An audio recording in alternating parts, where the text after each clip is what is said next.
இது ஃபர்ஸ்ட் மலேசியாவின் செய்திகள் உங்களுக்காக.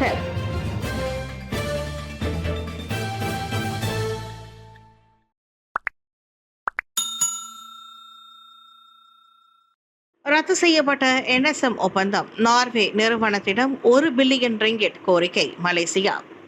NSM எனப்படும் கடற்படை தாக்குதல் ஏவுகணை கொள்முதல் உடன்பாடு ரத்து செய்யப்பட்டதை தொடர்ந்து நார்வே பாதுகாப்பு நிறுவனத்திடம் இருந்து 1 பில்லியன் ரிங்கிட்டுக்கும் அதிகமான தொகையை மலேசியா கோரியுள்ளது. உடன்பாடு ரத்து செய்யப்படுவதற்கு முன்பு மலேசியா அதன் மதிப்பில் 95 விழுக்காடு 126 மில்லியன் யூரோ அல்லது 583 மில்லியன் ரிங்கிட் தொகையை செலுத்தியிருந்ததாக தற்காப்பு அமைச்சர் காலின் நார்டன் தெரிவித்தார். ஏவுகணை தயாரிப்பு நிறுவனமான காங்ஸ்பர்க் டிஃபென்ஸ் அண்ட் ஏரோஸ்பேஸ் தகவலின்படி 6 புதிய கடலோர போர்க்கப்பல்களுக்கு ஆயுதம் வழங்குவதற்காக இந்த NSM கொள்முதல் ஒப்பந்தம் ஏப்ரல் 2018 கையெழுத்தானது. நார்வே நிறுவனத்திற்கு ஒரு அதிரடி அறிவிப்பை அனுப்பினோம். நேரடி மற்றும் மறைமுக செலவுகள் இரண்டையும் நாங்கள் கோருகிறோம் என்று காலிட் இதற்கு முன்னர் தெரிவித்திருந்தார். நேரடி செலவு 126 மில்லியன் யூரோ ஆகும்.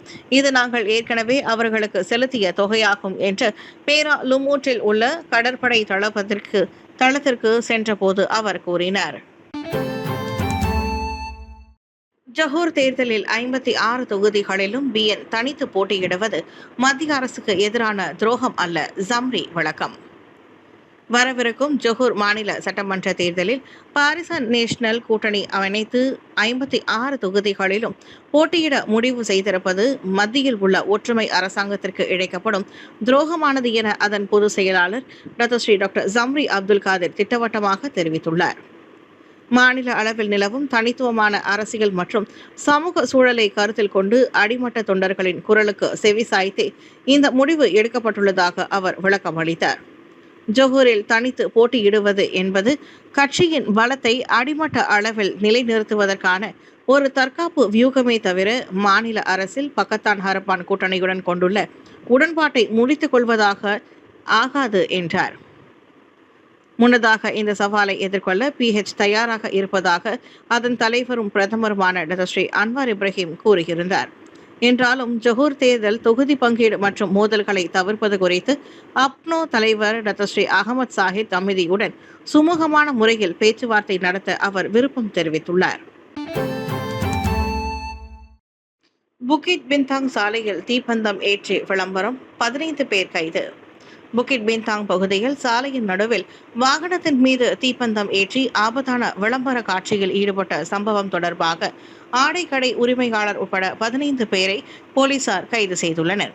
டாங்வாங்கி மாவட்ட போலீஸ் தலைவர் ACP சசலி அடாம் கூறுகையில் 17 முதல் 30 வயதிற்கு உட்பட்ட 14 ஆண்கள் மற்றும் ஒரு பெண் கைது செய்யப்பட்டுள்ளனர் என்று அவர் குறிப்பிட்டார். சமூக வலைதளங்களில் வைரலான வீடியோவில் சில ஜாலான் சுல்தான் இஸ்மாயில் சாலையில் ஆபத்தான முறையில் தீப்பந்தத்தை ஏற்றி கொண்டாடிய காட்சி பதிவாகியிருந்தது. போலீஸ் விசாரணையில் இது டெங்கியில் பகுதியில் செயல்படும் ஒரு ஆடை கடையின் விற்பனை விளம்பரத்திற்காக செய்யப்பட்ட காட்சி என்பது தெரிய வந்தது.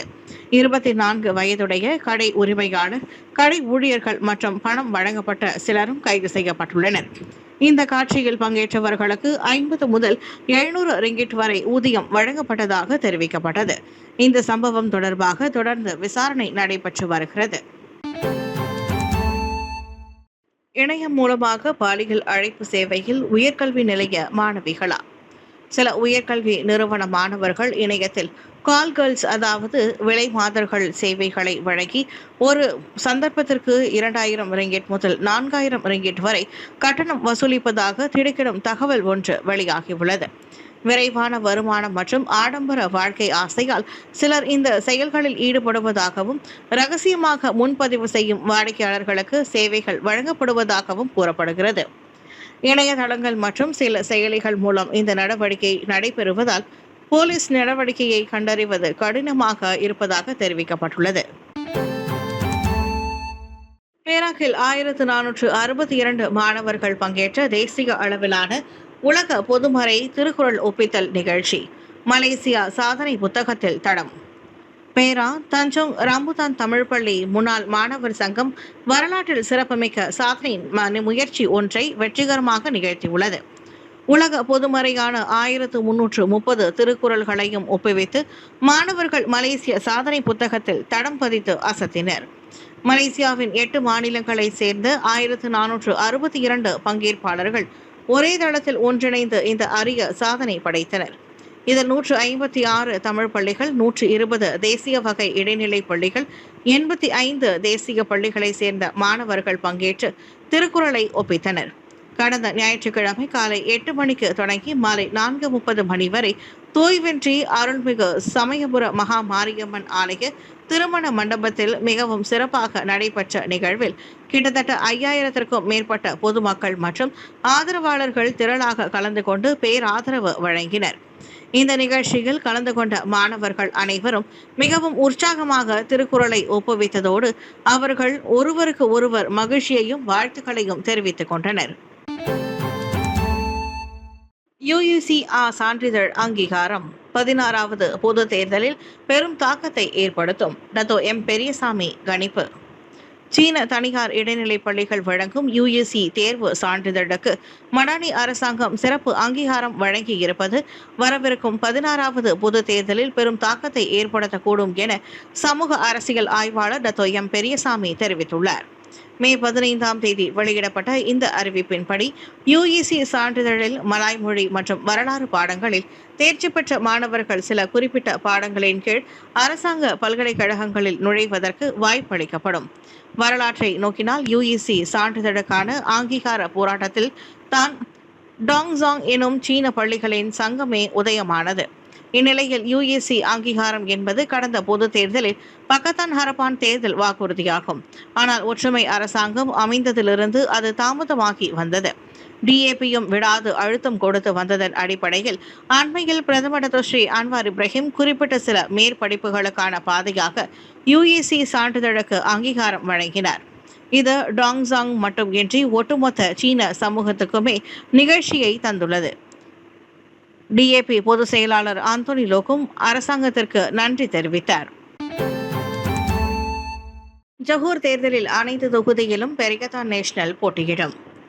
தேசிய முன்னணி மற்றும் பக்கத்தான் ஹரப்பான் கூட்டணிகளை பின்பற்றி வரவிருக்கும் ஜொஹூர் மாநில தேர்தலில் அனைத்து 56 தொகுதிகளிலும் வேட்பாளர்களை நிறுத்தப் போவதாக பெரிகத்தான் நேஷனல் தெரிவித்துள்ளது.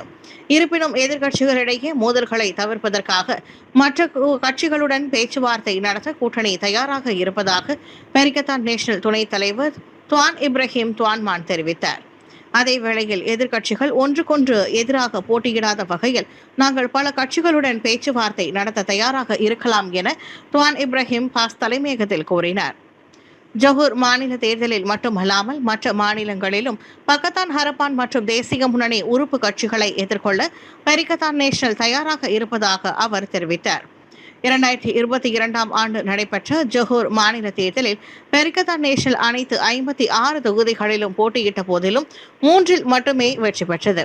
40 இடங்களை வென்ற பிறகு தேசிய முன்னணி மாநில அரசை அமைத்தது. அத்தேர்தலில் பக்கத்தான் ஹரப்பான் 12 இடங்களையும் மூடா 1 இடத்தையும் கைப்பற்றியது. ருக்குன் நெகரா கோட்பாடுகளை முழுமையாக புரிந்து கொள்ளுங்கள். DAP பிரதிநிதிகளுக்கு ஸ்லாங்கூர் சுல்தான் அதிரடி உத்தரவு.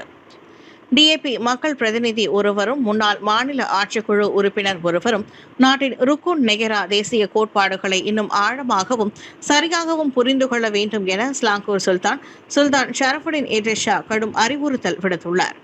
DAPயை சேர்ந்த ஸ்ரீ கெமகான் சட்டமன்ற உறுப்பினர் வாங் சியூ கி மற்றும் ஸ்லாங்கூர் முன்னாள் ஆட்சிக்குழு உறுப்பினர் ரோனி லியூ ஆகியோரை குறிவைத்து இந்த அறிவுரை விடுக்கப்படுவதாக ஸ்லாங்கூர் அரண்மனை அலுவலகம் தனது முகநூல் பதிவில் தெரிவித்துள்ளது.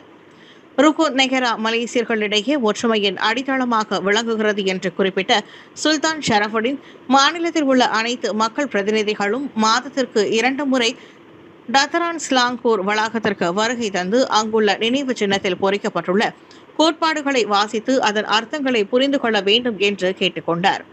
ஸ்லாங்கூர் மாநில கொடிக்கம்பத்தின் முன் அமைக்கப்பட்டுள்ள ருக்குன் நெகரா நினைவு சின்னத்தை பார்வையிடுவதற்காக சுல்தான் ஷரஃபுடின் நேற்று ஷா அலாமில் உள்ள டத்தரான் ஸ்லாங்கூர் வளாகத்திற்கு வருகை தந்த புகைப்படமும் அந்த ஃபேஸ்புக் பதிவில் இணைக்கப்பட்டுள்ளது. சிகாமுட் தமிழ் பள்ளியில் புதிய ஓட்டப்பந்தய தடம் ஹன்னாயோ திறந்து வைத்தார். இந்திய மாணவர்களிடையே தடகளம் மற்றும் விளையாட்டு திறமைகளை அடிமட்ட நிலையிலிருந்தே வளர்த்தெடுக்கும் நோக்கில் கோலாலம்பூர் செகாமூர் தமிழ் பள்ளியில் புதிய ஓட்டப்பந்தய தடம் அமைக்கப்பட்டுள்ளது. முக்கிய போட்டிகளில் பயன்படுத்தப்படுவதை போல் 8 கோடுகள் கொண்ட அந்த தடகளத்தை கூட்டரசு பிரதேச அமைச்சர் ஹன்னாயோ அதிகாரப்பூர்வமாக திறந்து வைத்தார். செகாமுட் நாடாளுமன்ற உறுப்பினருமான ஹன்னாயோ இப்பள்ளியின் உள்கட்டமைப்பு மேம்பாட்டுக்காக தமது நாடாளுமன்ற தொகுதி நிதியிலிருந்து நிதியுதவி வழங்கியிருந்தார்.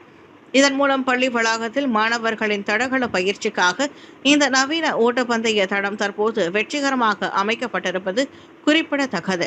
இந்நிகழ்வில் பேசிய அமைச்சர், தமிழ் பள்ளிகளில் பயிலும் மாணவர்கள் விளையாட்டுகளில் குறிப்பாக தடகள துறையில் இயல்பாகவே சிறந்த திறமைகளை கொண்டுள்ளனர் என்றார். முறையான உள்கட்டமைப்பு மற்றும் பயிற்சி வசதிகளை பள்ளியிலேயே ஏற்படுத்தி கொடுப்பதன் மூலம் எதிர்காலத்தில் அவர்கள் தேசிய மற்றும் அனைத்துலக அளவிலான தடகள போட்டிகளில் மலேசியாவை பிரதிநிதிக்கும் சிறந்த சாதனையாளர்களாக உருவெடுக்க முடியும் என்று அவர் நம்பிக்கை தெரிவித்தார். அலோர் ஸ்டாரில் காருக்குள் கழுத்தில் குத்தப்பட்ட பெண் உயிர் பிழைத்தார். 10 மணி நேர அறுவை சிகிச்சை வெற்றி. கெப்பலா பத்தாஸ் பகுதியில் காருக்குள் கழுத்தில் குத்தப்பட்ட பெண் சுமார் 10 மணி நேர அறுவை சிகிச்சைக்கு பிறகு உயிர் பிழைத்துள்ளார். பாதிக்கப்பட்ட பெண்ணின் சகோதரி கூறுகையில், அவர் தற்போது தீவிர சிகிச்சை பிரிவில் தொடர்ந்து சிகிச்சை பெற்று வருகிறார் என்று குறிப்பிட்டார். மேலும் அப்பெண் கூடுதல் ஓய்வெடுக்க வேண்டும் என்பதற்காக மருத்துவர்கள் இன்னும் தூக்க நிலையில் அவரை வைத்துள்ளனர் என்று அவர் தெரிவித்தார். இந்த சம்பவம் கடந்த ஞாயிற்றுக்கிழமை தித்திகாச்சா பகுதியில் உள்ள உணவகம் ஒன்றின் முன்பு நடந்தது. பெண்ணை நன்கு அறிந்த 32 வயது ஆடவன் காருக்குள் அவரின் கழுத்தில் குத்தியதாக கூறப்படுகிறது. சம்பவத்திற்கு பிறகு தப்பியோடிய சந்தேக ஆடவன் பின்னர் தாமன் ஊடா பகுதியில் உள்ள பள்ளிவாசல் அருகே மறைந்திருந்த போது போலீசாரால் கைது செய்யப்பட்டான்.